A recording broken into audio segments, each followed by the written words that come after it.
Donc après vous avoir parlé du diabète de type 1 et la grossesse, maintenant je vais vous parler du diabète que nous découvrons durant la grossesse et qui s'appelle le diabète gestationnel. Toute patiente enceinte doit avoir un dépistage du diabète en début de grossesse, et ce dépistage doit être d'autant plus rigoureux que il y a des antécédents personnels de diabète gestationnel, des antécédents familiaux de diabète, que la patiente présente un certain surpoids ou qu'elle a eu des antécédents d'enfants de poids élevé, donc ce qu'on appelle de macrosomie fœtale.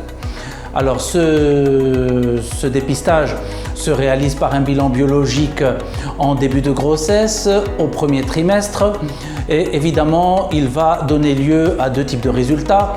Si le résultat n'est pas bon, on est face à un diabète gestationnel. Ce diabète gestationnel devra être suivi, je vais vous expliquer tout de suite comment. Et si le résultat est bon, on pourra envisager un deuxième dépistage du diabète en cours de grossesse, c'est-à-dire vers 24-28 semaines. Le diabète gestationnel, c'est donc un diabète qui apparaît durant la grossesse. Il va falloir donc adapter un suivi également rigoureux. Alors, dans le cadre de ce suivi, nous avons toujours enceinte dans la grossesse, premier, deuxième, troisième trimestre. Il est important de dire que le diabète gestationnel, lorsqu'on le découvre, une grande partie de ces diabètes peuvent rentrer dans l'ordre. Je parle bien du diabète gestationnel qui apparaît durant la grossesse et non pas un diabète que nous découvrons en début de grossesse, mais en fait existait déjà auparavant. Donc le diabète gestationnel pur, une grande partie de ces diabètes avec un régime équilibré et une activité physique adaptée pourra rentrer dans l'ordre et on retrouvera des chiffres glycémiques corrects. Pour les autres diabètes, les autres formes de diabète gestationnel, lorsque les mesures hygiéniques, aussi bien alimentaires que de vie, donc d'activité physique, ne permettent pas de résoudre le diabète gestationnel, on devra bien entendu introduire un traitement par insuline. Le suivi de ces patients devra être un suivi collégial avec le diabétologue et le gynécologue qui se concertent au sujet de la patiente. Concernant le premier trimestre et le deuxième trimestre, il n'y a pas de grande variation par rapport au suivi des grossesses habituelles. Bien vérifier que les chiffres glycémiques soient corrects avec une implication de la patiente pour qu'elle s'autosurveille et qu'elle puisse être en contact avec son diabétologue, faire les échographies au stade habituel et le suivi obstétrical classique, premier trimestre, deuxième trimestre. À partir du troisième trimestre, c'est là où il faut être beaucoup plus vigilant. À partir de 31-32 semaines, il faut bien à ce moment-là utiliser les outils qui sont à la disposition de l'obstétricien, le monitoring fœtal, les échographies obstétricales, les échographies Doppler pour suivre d'une part la croissance du bébé et le bien-être fœtal. Et donc, on devra instaurer un suivi plus rigoureux, plus régulier, avec des échographies Doppler plus régulières, vérifiant surtout la croissance de l'enfant, parce que ce sont des enfants qui peuvent développer une certaine forme de macrosomie, donc c'est-à-dire de surpoids fœtal, et c'est important de bien surveiller cela.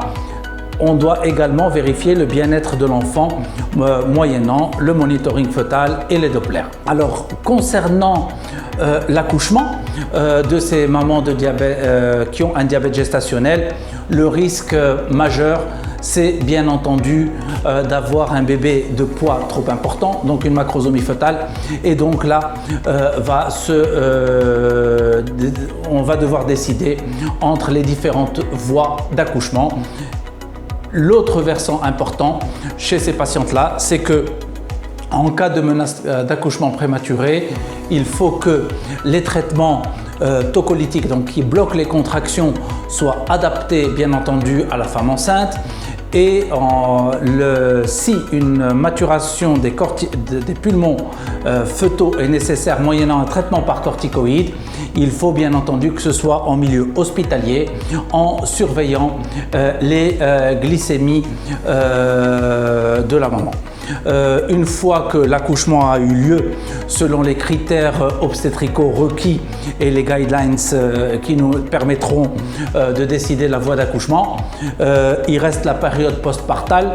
Quelques éléments importants du point de vue fœtal, bien entendu.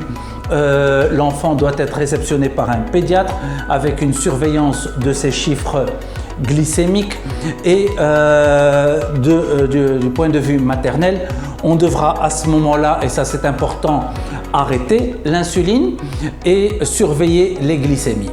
Autre message qui est très important chez ces patientes qui ont un diabète gestationnel, quand elles ont accouché, qu'elles retournent à la maison, il ne faudra pas oublier, bien entendu, de surveiller les glycémies dans les 2 mois à 3 mois postpartum, parce que ce sont des patientes qui peuvent développer un diabète de type 2 dans le futur.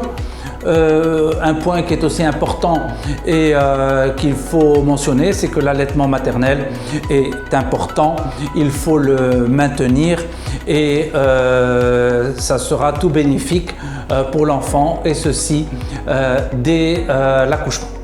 Voilà, je pense que je vous ai parlé des 2 éléments dans le cadre du diabète. Donc une patiente qui est diabétique avant la grossesse et qui envisage sa grossesse, et le diabète qui apparaît durant la grossesse. Il va de soi que cette problématique de diabète et grossesse doit être monitorée et managée par des équipes, en l'occurrence dans des centres tels que la Polyclinique internationale Riyad Nakhil peut offrir aux patients, avec des équipes pluridisciplinaires et bien entendu les outils nécessaires que pour checker le bien-être de l'enfant en termes de monitoring, en termes d'échographie, en termes de sages-femmes qui sont averties de cette problématique. Et l'autre versant qui est important, c'est tout ce qui est le versant fœtal, la réception de l'enfant et le monitorage avec une néonatologie efficace si ceci était nécessaire. Je vous remercie et vous dis à très bientôt.